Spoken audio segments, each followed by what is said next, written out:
ये आकाशवाणी पटना है। अब आप अभिषेक दास से प्रादेशिक समाचार सुनिए। पहले मुख्य समाचार। प्रधानमंत्री नरेंद्र मोदी ने चीन से जारी तनाव के बीच लेह में सैन्य बलों के जवानों को संबोधित किया, मौजूदा स्थिति की समीक्षा की। श्री मोदी ने कहा, विस्तारवाद की नीति के खिलाफ पूरी दुनिया एकजुट है। प्रधानमंत्री ने जवानों के साहस और शौर्य की प्रशंसा की। बिहार विधानमंडल का मॉनसून सत्र 3 अगस्त से शुरू होगा और प्रदेश में आज कोविड-19 के 231 नए मामलों की पुष्टि के साथ ही संक्रमितों की संख्या बढ़कर 10,914 हुई। अब समाचार विस्तार से। प्रधानमंत्री नरेंद्र मोदी ने कहा कि विस्तारवाद का युग समाप्त हो चुका है और यह समय विकासवाद का है। चीन के साथ जारी तनाव के बीच श्री मोदी आज लेह में भारतीय सेना के जवानों को संबोधित कर रहे थे। विस्तारवाद का युग समाप्त हो चुका है।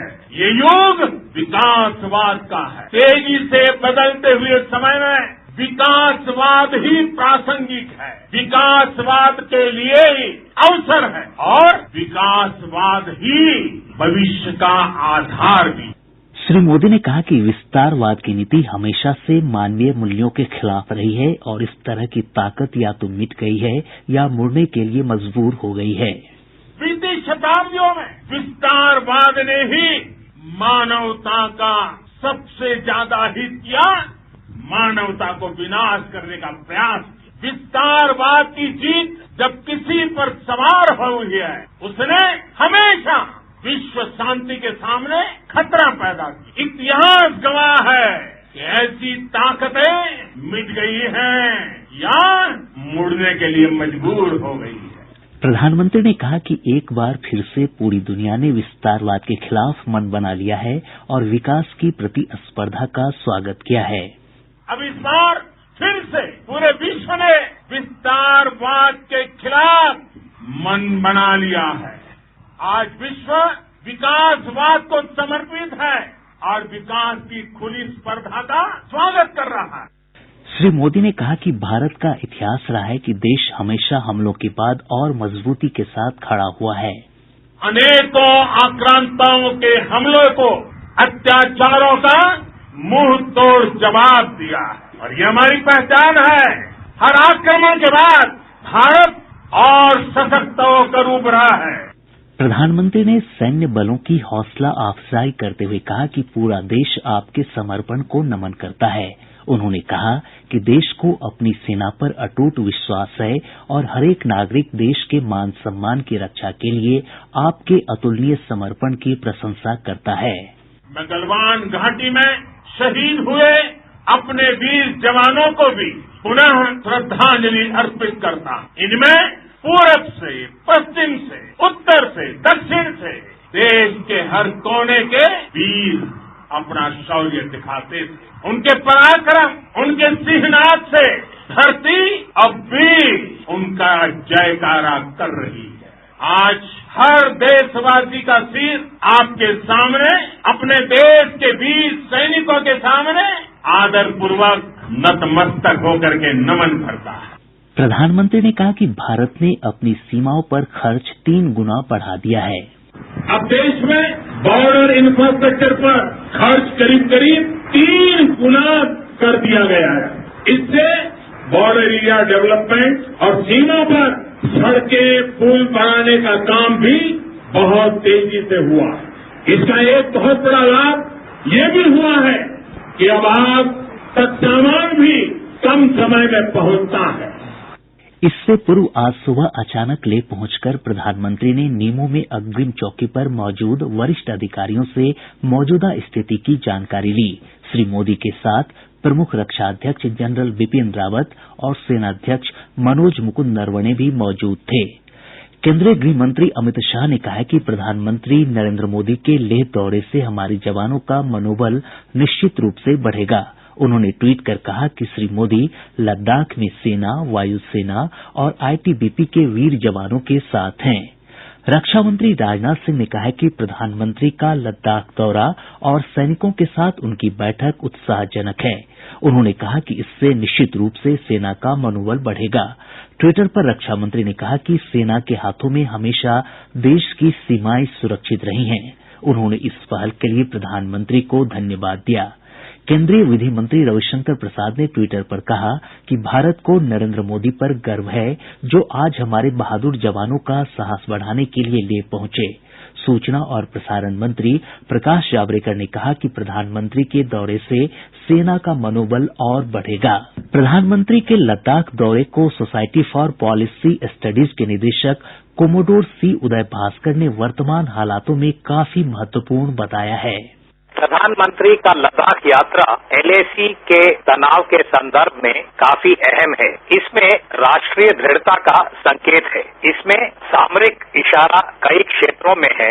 एक एक्सटर्नल डायमेंशन जिसके दो पहलू हैं, चीन तथा अंतर्राष्ट्रीय समुदाय। दूसरा पहलू डोमेस्टिक या घरेलू है। फौजियों के मनोबल के लिए ये बहुत ही सकारात्मक होगा और देशवासियों के लिए इसमें इशारा ये है कि इस वक्त हम अटल रहेंगे।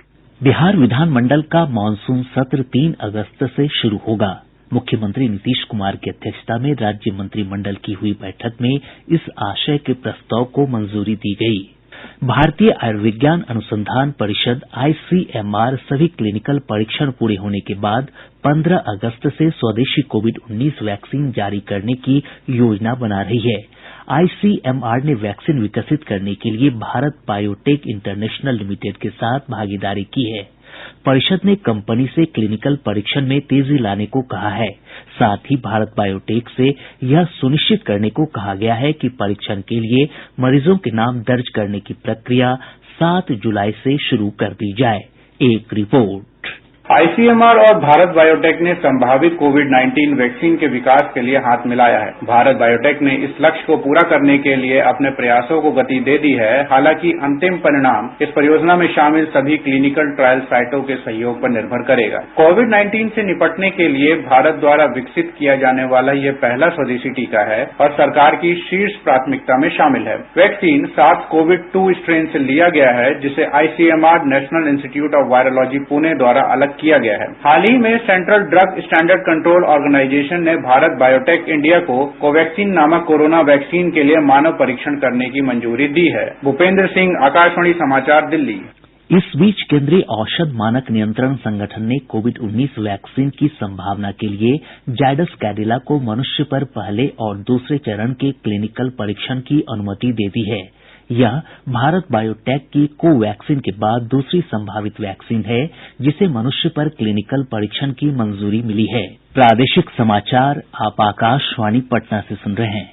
प्रदेश में आज कोविड-19 के 231 नए मामलों की पुष्टि के साथ ही संक्रमितों की संख्या बढ़कर 10,914 हो गई है। आज पटना से सबसे अधिक 48 मामले सामने आए हैं। मुजफ्फरपुर से 32, सीवान से 19, पश्चिम चंपारण से 17, भागलपुर से 16, सहरसा से 15, पूर्वी चंपारण से 14, बेगूसराय से 13, नालंदा से 9, औरंगाबाद से 8 और पूर्णिया से 7 मामलों की पुष्टि हुई है। इसके अलावा गया और मुंगेर से 6-6, मधुबनी, शिवहर और रोहतास से 3-3, लखीसराय, मधेपुरा, जमुई और सीतामढ़ी से 2-2, जबकि कैमूर, किशनगंज और शेखपुरा से 1-1 मामले पॉजिटिव पाए गए हैं। प्रदेश में अब तक 8,211 लोगों को उपचार के बाद छुट्टी दी जा चुकी है। वहीं आज 2 और कोविड संक्रमितों की मौत के साथ ही मरने वालों की संख्या बढ़कर 80 हो गई है। देश में कोविड-19 से स्वस्थ होने की दर 60.72% से अधिक हो गई है। स्वास्थ्य और परिवार कल्याण मंत्रालय की ओर से जारी रिपोर्ट में कहा गया है कि पिछले 24 घंटे में 20,032 लोगों को उपचार के बाद छुट्टी दी गई है। स्वस्थ होने वालों की संख्या बढ़कर 3,79,892 हो गई है। वहीं पिछले 24 घंटे में 20,903 लोगों में संक्रमण की पुष्टि होने के साथ ही संक्रमितों की कुल संख्या 6,25,544 हो गई है। एक दिन में सामने आने वाले मामलों की यह सर्वाधिक संख्या है। इस वैश्विक महामारी से अब तक 18,213 लोगों की मौत हो चुकी है। कोविड-19 संक्रमण से बचाव के लिए दिल्ली के लोक नायक जयप्रकाश नारायण अस्पताल के डॉक्टर नरेश गुप्ता ने लोगों को साफ सफाई पर विशेष ध्यान देने और सुरक्षित दूरी अपनाने की सलाह दी है।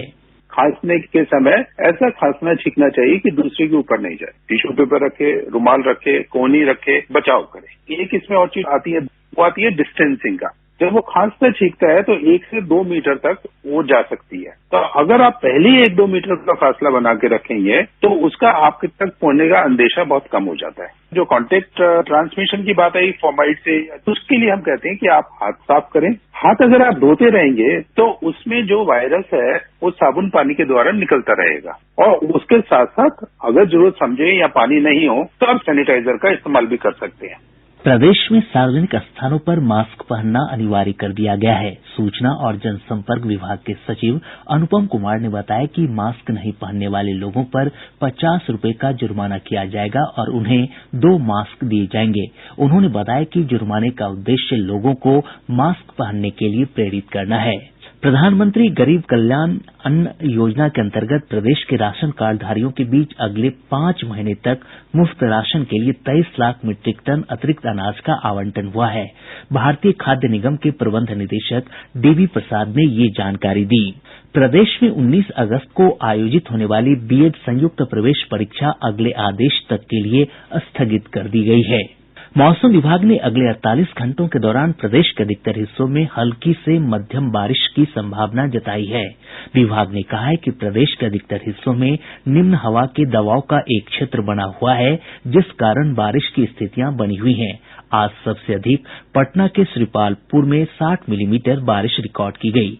इस बीच प्रदेश के अलग अलग हिस्सों में बारिश के दौरान बिजली गिरने की घटना में कम से कम 13 लोगों की मौत हो गई। वैशाली में 5, समस्तीपुर में 3, लखीसराय में 2 और गया, बांका तथा जमुई में 1-1 व्यक्ति की मौत हुई है। प्रदेश की अधिकतर नदियों के जलस्तर में गिरावट आई है। केंद्रीय जल आयोग से प्राप्त जानकारी के अनुसार नदियों के जलस्तर में स्थिरता और घटने की प्रवृत्ति बनी हुई है। कोसी नदी खगड़िया के बलतारा में खतरे के निशान से 1 मीटर, जबकि बागमती नदी सीतामढ़ी के रून्नीसैदपुर में और परमान नदी अररिया में लाल निशान के आसपास बनी हुई है। अन्य सभी नदियों का जलस्तर खतरे के निशान से नीचे है। पटना के अनिसाबाद स्थित पंजाब नेशनल बैंक की शाखा में पिछले दिनों हुई डकैती के मामले में पुलिस ने मुख्य सरगना समेत 5 अपराधियों को गिरफ्तार कर लिया है। ये गिरफ्तारी जक्कनपुर से हुई है। मौके से 33 लाख रुपए बरामद किए गए हैं।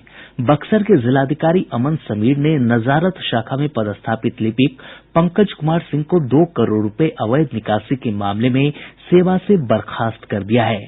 सीतामढ़ी जिले में आजीविका ग्रामीण एक्सप्रेस योजना के तहत 5 जीविका दीदियों को ऑटो रिक्शा उपलब्ध कराया गया है। जिलाधिकारी अभिलाषा कुमारी शर्मा ने लाभुकों को ऑटो रिक्शा की चाबी सौंपी। और अब अंत में मुख्य समाचार एक बार फिर। प्रधानमंत्री नरेंद्र मोदी ने चीन से जारी तनाव के बीच लेह में सैन्य बलों के जवानों को संबोधित किया, मौजूदा स्थिति की समीक्षा की। श्री मोदी ने कहा, विस्तारवाद की नीति के खिलाफ पूरी दुनिया एकजुट है।